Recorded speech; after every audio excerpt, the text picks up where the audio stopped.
Saudara, kenaikan harga plastik dalam beberapa pekan terakhir mulai dirasakan para pedagang kecil di sejumlah wilayah di tanah air. Mereka terpaksa mengeluarkan biaya lebih besar untuk pembelian kemasan plastik, namun tak berani menaikkan harga jual makanan lantaran takut sepi pembeli.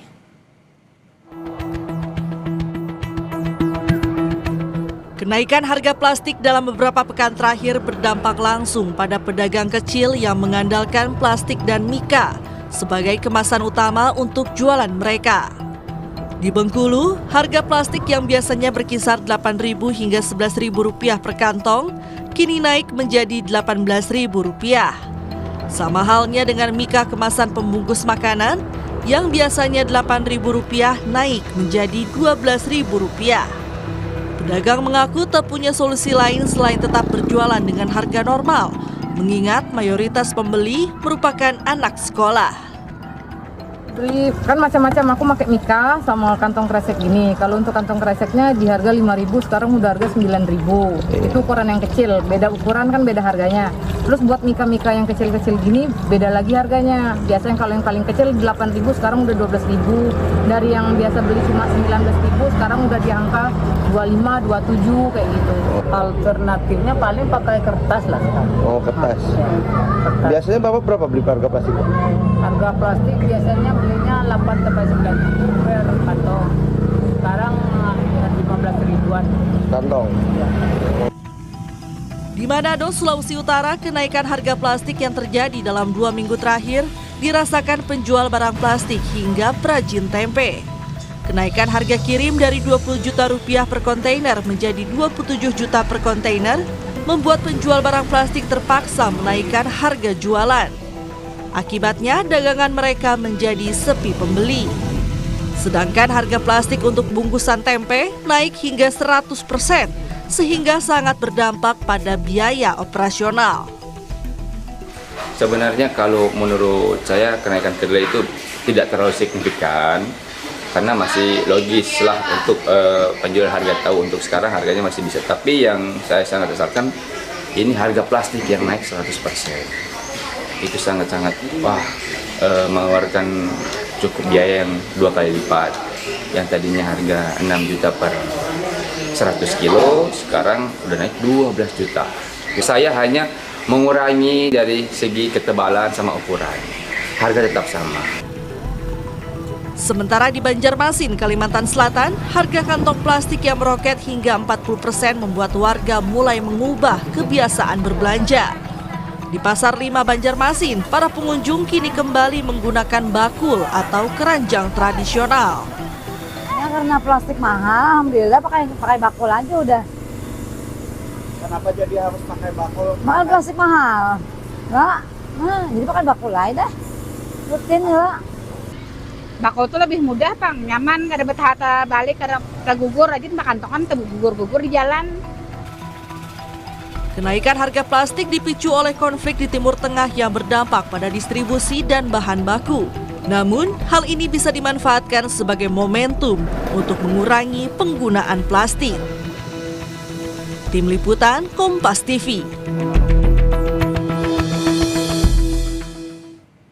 Saudara, plastik ini jadi makin mahal. Sebenarnya kenapa? Salah satunya karena harga minyak mentah dunia yang ikut naik. Padahal minyak ini adalah bahan dasar pembuatan plastik. Harga plastik naik berawal dari lonjakan harga minyak mentah. Minyak mentah lalu diolah jadi nafta, lalu kemudian menjadi biji plastik, saudara. Dan dari biji plastik diolah hingga jadi produk plastik sehari-hari. Di sisi lain, Indonesia masih banyak mengandalkan impor. Sekitar 60% bahan baku plastik didatangkan dari luar negeri. Lebih dari setengahnya mengandalkan impor. Ketika rantai pasok global terganggu, pasokan ikut terhambat. Ujungnya biaya produksi naik dan harga plastik pun ikut terdorong. Dalam hitungan hari, harga bahan baku plastik melonjak tajam. Akhir Februari, harga nafta masih di level $572 per ton. Namun memasuki Maret, grafik langsung menanjak, saudara. Di angka $787 Amerika Serikat per ton pada 9 Maret. Kenaikan terus berlanjut hingga awal April, harga sempat menembus $1.000 per ton. Meski sempat turun, harganya masih bertahan tinggi di atas $900 per ton. Nah, nafta ini jadi bahan dasar utama industri plastik, saudara. Diolah menjadi etilena dan propilena yang kemudian digunakan dalam berbagai produk sehari-hari. Artinya saat harga nafta melesat, harga plastik pun sulit untuk tidak ikut naik. Harga plastik naik dampaknya bisa langsung terasa di rumah ya saudara. Soalnya sebagian besar kemasan produk yang kita beli ini pakai plastik. Mulai dari minyak goreng, sabun, sampai makanan anak. Di Indonesia sekitar 65% plastik digunakan untuk kemasan. Artinya hampir semua barang harian kita tergantung plastik. Di mana bahan bakunya banyak datang dari luar negeri, bahkan 60-70% dari Timur Tengah. Jadi kalau pasokan terganggu dan harga naik, biaya produk ikut terdorong. Ujung-ujungnya harga barang di warung atau supermarket bisa ikut naik perlahan. Dan tanpa disadari, pengeluaran rumah tangga pun ikut bertambah.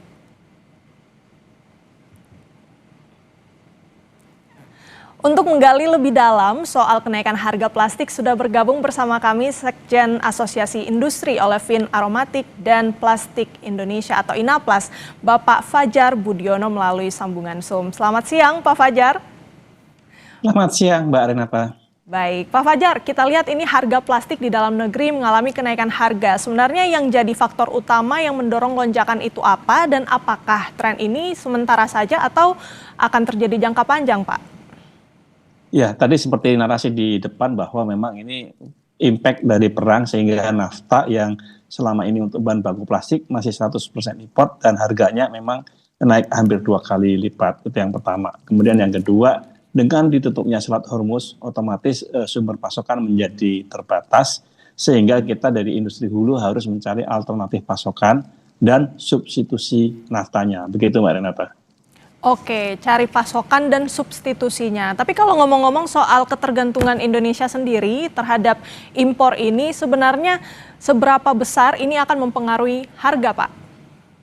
Jadi otomatis kalau harga bahan baku naik, otomatis nanti di bawahnya naik. Jadi ini gelombangnya ini terus akan sampai ke industri hilir. Tapi minggu ini adalah minggu yang lumayan cukup banyak perkembangan, sehingga kalau kita lihat ketersediaan dan alternatif pasokan kita sudah mulai mendapatkan, sehingga untuk keberlanjutan pasokan itu sudah mulai agak aman. Dan kemudian kalau kita lihat harga-harga yang naik di industri hulu sudah mulai landai dan mulai ada beberapa yang sudah mulai turun. Kemudian juga untuk biji plastik sudah mulai banyak import dari China yang masuk. Bahkan untuk polyvinyl chloride dan PET kelihatannya di minggu-minggu depan sudah mulai masuk banyak sekali. Untuk PE dan PP di akhir bulan ini sudah mulai masuk banyak juga dari Cina. Di samping itu juga logistik atau feedstock dalam negeri sudah mulai bisa nyambung, sehingga kekhawatiran untuk kelangkaan minggu ini sudah mulai ada titik terang bahwa itu tidak akan terjadi di jangka menengah ini, dan terus kita upayakan untuk mencari alternatif feedstock selain nafta tadi Mbak Renata. Harganya sudah mulai melandai dan sudah mulai mencari alternatif ya Pak, yang mungkin pasokannya dari Timur Tengah sudah mulai menyasar ke Cina begitu. Nah pertanyaan kami gini Pak, kan harganya juga melandai tapi masih tetap di harga yang tinggi. Nah dari pelaku industri ini bagaimana kiat-kiatnya untuk menahan kenaikan harga Pak? Jadi ini masukin era baru ya, jadi nanti akan ada keseimbangan baru harga di pasca perang ini. Jadi ini sebenarnya 98 juga begitu, 2008 juga gitu.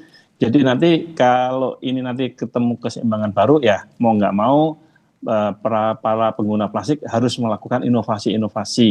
Yang bisa dilakukan adalah yang pertama mengurangi dimensi atau down gauging, baik itu tebal, berat maupun ukurannya.